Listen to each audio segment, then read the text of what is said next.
PV equals to nRT. PV equals to સીધું નું હોય, PV equals to nRT હોય. યસ, કેમિસ્ટ્રી છે.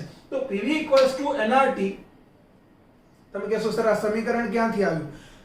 તેના માટે તો આપણે પાંચમું ચેપ્ટર ભણવું પડશે.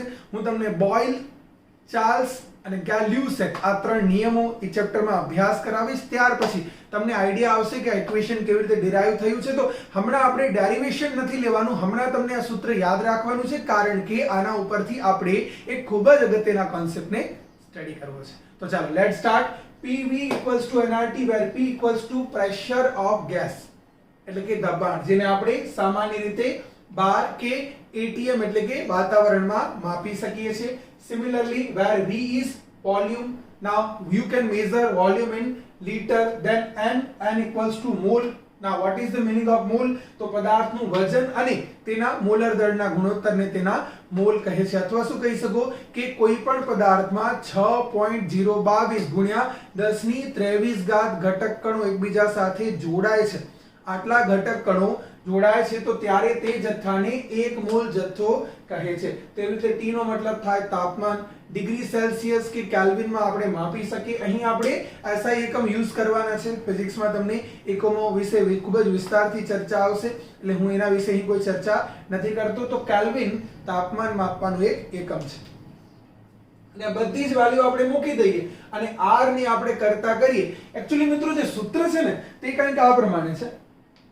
તે સૂત્રની અંદર આપણને PV છેલ્લે છે NT મળે છે. આપણે જ્યારે તારવશું ને, તમે કહેશો સર ક્યારે તારવશું? જો તમે મારી સાથે જોડાઈ રહેશો, આલ્ફા પ્લસમાં જોડાશો, તો પાંચમું ચેપ્ટર જ્યારે બનાવીશ ત્યારે આપણે તેને સ્ટાર્ટ કરશું. તો ત્યાં સપ્રમાણતાને કાઢીને એક સૂત્ર બનાવવા માટે R ને કોન્સ્ટન્ટ તરીકે મૂકવામાં આવે છે. જે R ની વેલ્યુ તમને ફાઇન્ડ આઉટ કરવી હોય તો શું કરવાનું? PV ના છેદમાં NT. દબાણ, કદ, મોલ અને તાપમાનની ચોક્કસ વેલ્યુ મૂકો તો ત્યારે તમને અચળાંક R ની વેલ્યુ મળે છે, જે હમણાં તમને યાદ રાખી લેવાનું છે. 0.082 વાતાવરણ, એટલે કે હવે જો ધ્યાન આપજો, જ્યારે હું દબાણ વાતાવરણમાં મૂકું છું ત્યારે હું શું કહીશ ખબર છે? 1 મોલ જથ્થો એક ચોક્કસ તાપમાન દબાણે જે કદ માટે તમે વિચારો છો ત્યારે તમને તે એક અચળાંક પ્રાપ્ત કરાવશે, જે છે તેનો વાયુ અચળાંક R, જેની વેલ્યુ હમણાં આપણે યાદ રાખી લેશું. 0.0821 વાતાવરણ ઇન્ટુ લીટર પર કેલ્વિન પર મોલ. ઓકે, પહેલા તો આ એકદમ બેઝિક ઇક્વેશન તમને સમજાણું છે.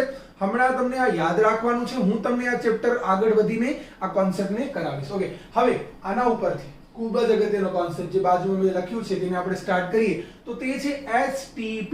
Yes, STP. S for standard, T for temperature, P for pressure. પ્રમાણિત તાપમાન અને દબાણ. હવે તમે કહેશો સર આનો અર્થ શું છે? ખૂબ જ સરળ અર્થ છે. 1 મોલ પદાર્થ 273 કેલ્વિન તાપમાને, 1 મોલ પદાર્થ 273 કેલ્વિન તાપમાને અને 1 બાર દબાણે કેટલું કદ ધરાવે છે તે આપણે STP ના સંદર્ભમાં ભણશું. STP એટલે કે સ્ટેન્ડર્ડ ટેમ્પરેચર અને પ્રેશર. સ્ટેન્ડર્ડ ટેમ્પરેચર કેમિસ્ટ્રીમાં કોને માનવામાં આવે છે? ઓકે, હવે આ ઓલ્ડ કન્વેન્શન એટલે કે જૂના કેમિસ્ટ્રી પ્રમાણે છે. નવા કેમિસ્ટ્રી પ્રમાણે તો કોઈ પણ ફિક્સ ઓરડાનું તાપમાન લાઈક 298 કેલ્વિન તો એને પણ પ્રમાણિત જ માનવામાં આવે. પણ ઓલ્ડ કેમિસ્ટ્રીમાં 273 કેલ્વિન તાપમાન અને 1 બાર દબાણને માનવામાં આવે છે. યસ મિત્રો, 1 બાર દબાણને માનવામાં આવે છે standard temperature and pressure. Okay, હવે ધ્યાન આપજો. તો સ્ટેન્ડર્ડ ટેમ્પરેચર અને પ્રેશરના બેઝ ઉપર હું 1 મોલ પદાર્થનું કદ માપું તો તેને કહેવાય STP એ તેનું કદ. હવે કદ કેવી રીતે માપશું? તો કદ માપવા માટે ધ્યાન આપજો, જ્યારે તમારી પાસે તાપમાન છે, તમારી પાસે દબાણ છે, તમારી પાસે પદાર્થનો જથ્થો છે અને જો તમને કદ માપવું છે મિત્રો, તમારી પાસે જ્યારે બધા જ ડેટા પ્રેઝન્ટ છે ને તમને કદ માપવું છે તો તમે કયો સૂત્ર લગાડશો? PV nRT. જ્યાં તમને કદ શોધવું છે તો તમે કદને કરતા કરો એટલે કે V ને કરતા કરશો તો તમે શું લખશો? V nRT by P. V nRT by P. સમજાય છે? Okay, done. હવે તમે શું કરશો? અહીં તમે n ની વેલ્યુ તમે કેટલા મોલ માટે વિચારો છો? 1 મોલ માટે. ઓકે, R ની વેલ્યુ મૂકી દો 0.08281 ઇન્ટુ તમે ટેમ્પરેચર મૂકી દો 273 ડિવાઇડેડ બાય તમે પ્રેશર કરી દો 1, તો તમને ત્યારે મળી જશે એક વેલ્યુ જે થશે 22.4 લીટર. યસ મિત્રો, આ વેલ્યુ થશે 22.4 લીટર. એટલે જો શું કહેવાય કે STPA એટલે કે 273 કેલ્વિન તાપમાને એક બાર, કે પછી તમે અહીંયા કહી શકો એક વાતાવરણ.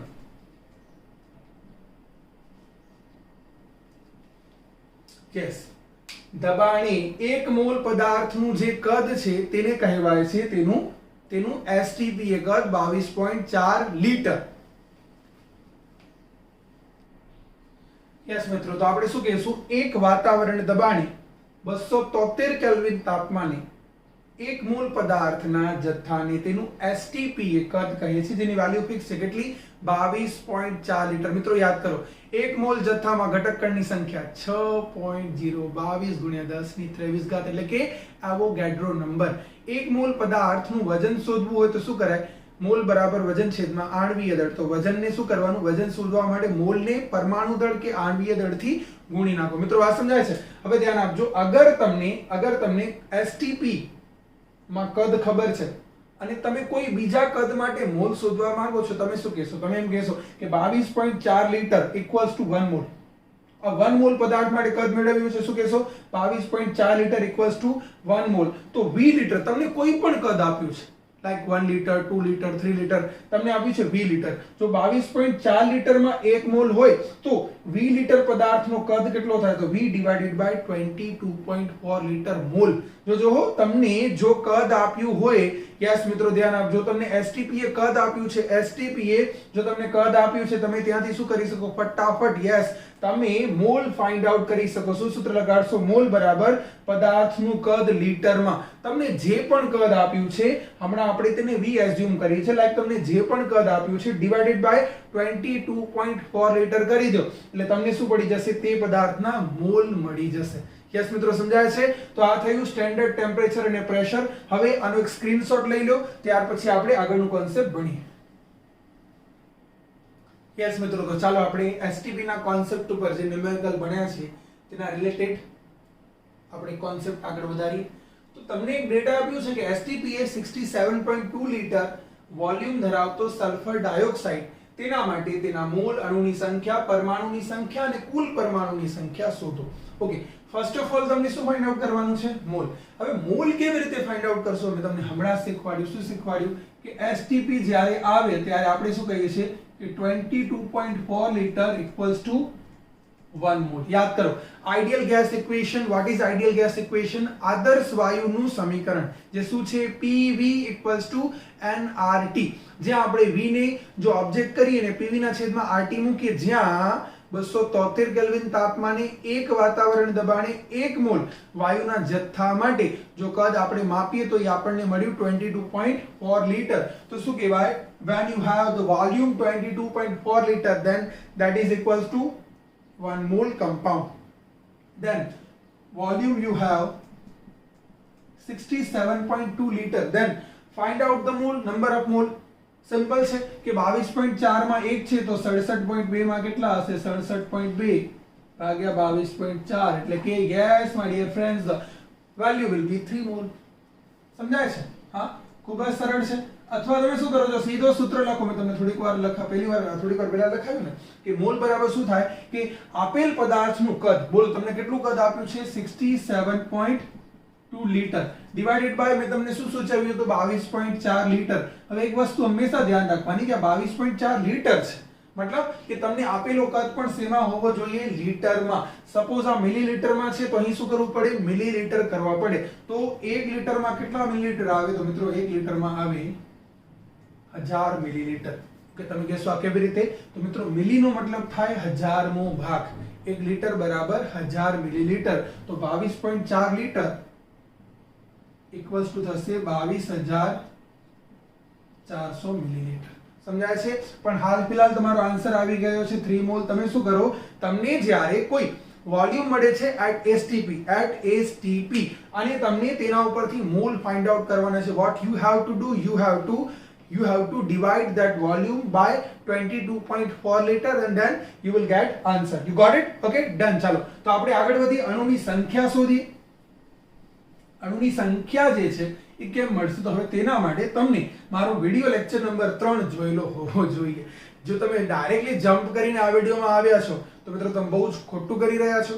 બાહુબલી 2 જોવી હોય તો પહેલા બાહુબલી 1 જોવી પડે. કટપ્પા ને બાહુબલી કો ક્યું મારા, તો એ તો પહેલા તમે પહેલા જુઓ તો ખબર પડે કે કટપ્પા ને બાહુબલી વચ્ચે રિલેશન શું છે, તો એક્સાઇટમેન્ટ જાગે.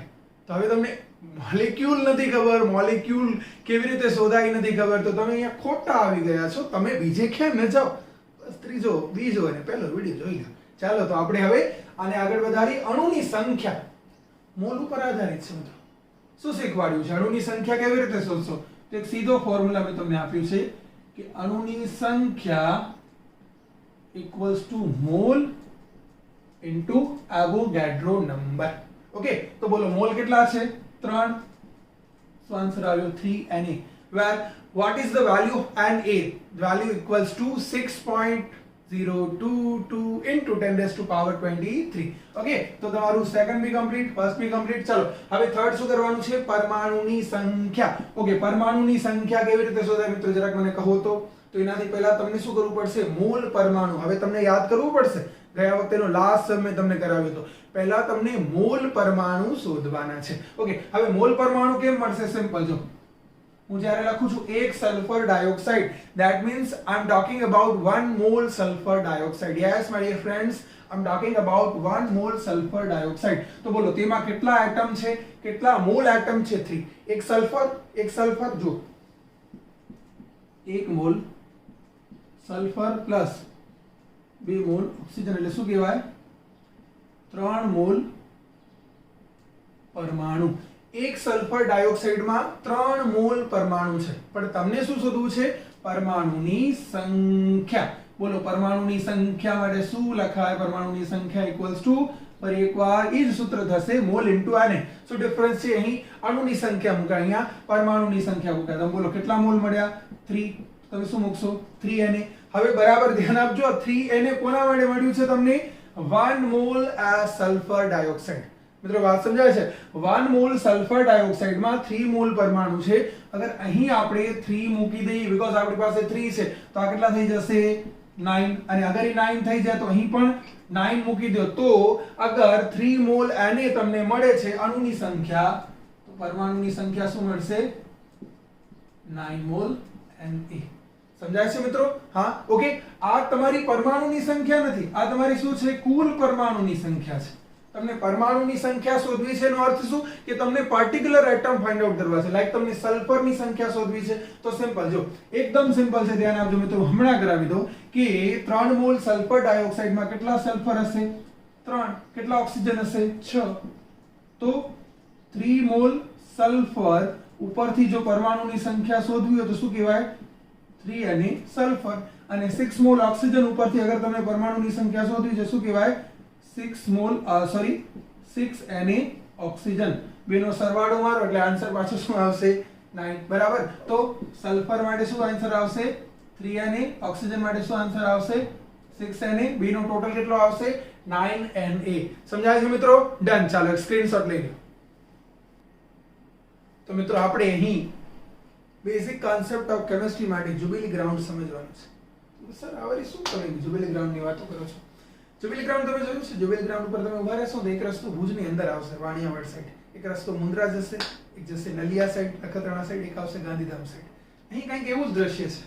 સપોઝ આ મોલ જે મેં લખ્યું છે જ્યુબિલી ગ્રાઉન્ડ સર્કલ છે, તો ત્યાંથી એક તરફ તમે મોલર કદ STP જેને આપણે 22.4 લીટર કહીએ છીએ, તમે તે તરફ જઈ શકો છો. બીજી સાઈડ અણુની સંખ્યા તમે કે પછી પરમાણુની સંખ્યા તમે મોલ ઉપરથી શોધી શકો છો. સિમિલરલી તમે દળ એટલે કે દ્રવ્યનો જથ્થો ગ્રામમાં અને મોલર દળ કે જે પછી પરમાણુ દળ કે આણ્વીય દળ કાંઈ પણ હોઈ શકે છે, તમે તેને ફાઇન્ડ આઉટ કરી શકો છો. કેવી રીતે કરશો? બસ તો છેલ્લા 2 લેક્ચરમાં તેના ઉપર જ ચર્ચા કરી છે કે મોલનો અર્થ શું થાય? દળ ડિવાઇડેડ બાય મોલર દળ.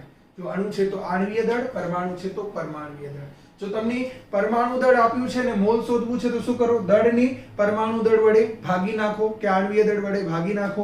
તમને મોલ મળી જશે, મતલબ મોલર દળ અને મોલ વચ્ચેનો રિલેશન છે. ઓકે, જો તમને દળ ફાઇન્ડ આઉટ કરવું છે એટલે કે વજન ફાઇન્ડ આઉટ કરવું છે ગ્રામમાં, તો તમે શું કરો, મોલને મોલર દળથી ગુણી કાઢો. મોલને મોલર દળથી ગુણી કાઢશો તો તમને શું મળી જશે, પદાર્થમાં રહેલા દ્રવ્યનો જથ્થો ગ્રામમાં. મિત્રો વાત સમજાય છે? ખૂબ જ સિમ્પલ છે. જો દળ આપ્યું છે તો મોલ શોધી શકાશે, બરાબર છે. જો મોલ આપ્યા છે તો દળ શોધી શકાશે. મોલર દળ તો આપણે આઈડિયલી જનરલી છે ખબર જ હોય, છતાં પણ આ રિલેશન જે છે તે મેં ત્યાં મૂકેલો છે.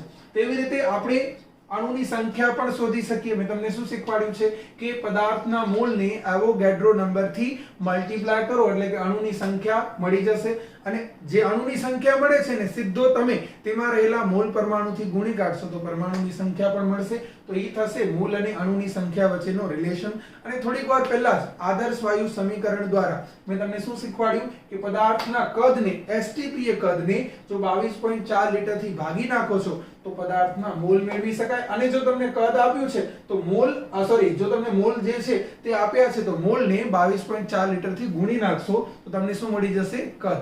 સમજાય છે? ઓકે, તો ચાલો આને એક સ્ક્રીનશોટ લઈ લો, પછી આપણે તેના રિલેટેડ દાખલા કરી લઈએ. તો ચાલો મિત્રો, આપેલ ડેટા માટે આપણે આજનું કોન્સેપ્ટ લઈ અને ત્યાર પછી આપણે આજના કોન્સેપ્ટ પૂરા થશે ને એક નવા કોન્સેપ્ટ તરફ આપણે આ લેક્ચરમાં આગળ વધશું. તો તમને ડેટા આપ્યું છે 540 ગ્રામ ફ્રક્ટોઝ, જેનો એક ફોર્મ્યુલા પણ તમને આપ્યું છે C6H12O6. તમને શું કહે છે, મોલર દળ, મોલ, એસટીપી કદ, અણુની સંખ્યા, દરેક તત્વના પરમાણુની સંખ્યા અને કુલ પરમાણુની સંખ્યા શોધો. ચલો ફટાફટ આ ટોપિકને પૂરું કરીએ. ફર્સ્ટ ઓફ ઓલ મોલર દળ. ચાલો, C6H12O6 નું મોલર માસ શું થશે? Molar mass of C6H12O6 will be 6 bracket carbon, 12 bracket hydrogen અને 6 bracket ઓક્સિજન. હવે દરેક તત્વના પરમાણુ દળ હું અપેક્ષા રાખું છું તમને યાદ રહી ગયા હશે. બોલો કાર્બન નો કેટલું થાય? Yes, very good, 12. બોલો હાઇડ્રોજન નો કેટલું થાય? Very good, 1. ઓક્સિજન નો કેટલો થશે? Very good, 16. મારો તો કેલ્ક્યુલેશન કેટલું થશે? 118 ગ્રામ પર મોલ. તો મોલર દળ ડન છે. ચાલો, તો ત્યાર પછી આગળ વધીએ. નંબર 2 શોધીએ. નંબર 2 શું છે? મોલ. બોલો મોલ નું સૂત્ર શું થશે? પદાર્થનો જથ્થો ગ્રામમાં ડિવાઇડેડ બાય મોલર દળ. બોલો તમને કેટલું વજન આપ્યું છે? 540 ડિવાઇડેડ બાય મોલર દળ તમે ફાઇન્ડ આઉટ કર્યું છે કેટલું થશે? 180. તો તમને ફરી એકવાર કેટલા મોલ મળે છે મિત્રો? 3. મતલબ સેકન્ડ પણ ડન છે. ઓકે, ચાલો ત્યાર પછી થર્ડ સમજીએ. શું કીધું છે? એસટીપી કદ શોધો. કોઈ સૂત્ર છે? ઓબ્વિયસલી છે. શું સૂત્ર આપ્યું છે? એસટીપી કદ તમને શોધવું હોય તો મેં તમને સૂત્ર આપેલું છે કે મોલ ઇક્વલ્સ ટુ કદ ડિવાઇડેડ બાય 22.4 લીટર. જો તમને યાદ હોય તો અહીં આપણે મોલ આપ્યા છે તો આપણે શું કરશું? આપણે અહીં કદને કરતા કરીએ. બોલો મોલ કેટલા છે? 3. એટલે કે આ થશે તમારો 67.2 લીટર. ડન. ચાલો ત્યાર પછી આગળ વધીએ. અણુની સંખ્યા. બોલો કોઈ સૂત્ર ખરો અણુની સંખ્યા માટે? Yes, very good. શું સૂત્ર છે? અણુની સંખ્યા equals to mole into, yes મિત્રો, મોલ ઇન્ટુ એવોગાડ્રો નંબર. બોલો મોલ કેટલા છે? Yes my dear friends, 3 into Na. Done. ચાલો ત્યાર પછી આગળ વધીએ. ચોથું, દરેક તત્વના પરમાણુની સંખ્યા. બોલો C6H12O6 નો અર્થ શું થાય? 6 મોલ કાર્બન, 12 મોલ હાઇડ્રોજન અને 6 મોલ ઓક્સિજન પરમાણુ. ઓકે, મોલ પરમાણુ અને ખાલી પરમાણુમાં કોઈ અંતર છે? ઓબ્વિયસલી છે. મોલ નો અર્થ શું થાય? મોલ નો અર્થ થાય 6.022 × 1023. તો હવે તમને જ્યારે ખાલી પરમાણુમાં કન્વર્ટ કરવો છે તો તમે અહીં શું કરો? મોલના બદલે 6.022 મૂકી દો, અથવા મોલને આપણે શું કહીએ છીએ? 6.022 ને આપણે શું કહીએ છીએ? Avogadro number. તો તમે લખી દો કે 6 Na, 12 Na અને 6 Na. એટલે કે તમારું દરેક તત્વના પરમાણુની સંખ્યા પણ ડન. ઓકે, ફાઇનલી કુલ પરમાણુની સંખ્યા તો સીધો સરવાળો મારી દો ને, 6 ને 6 12 ને 12 24. એટલે કે કુલ પરમાણુની સંખ્યા થશે 24. અને આની સાથે આપણું મોલ, મોલર દળ, કદ, અણુની સંખ્યા, પરમાણુ અને કુલ પરમાણુની સંખ્યા કોન્સેપ્ટ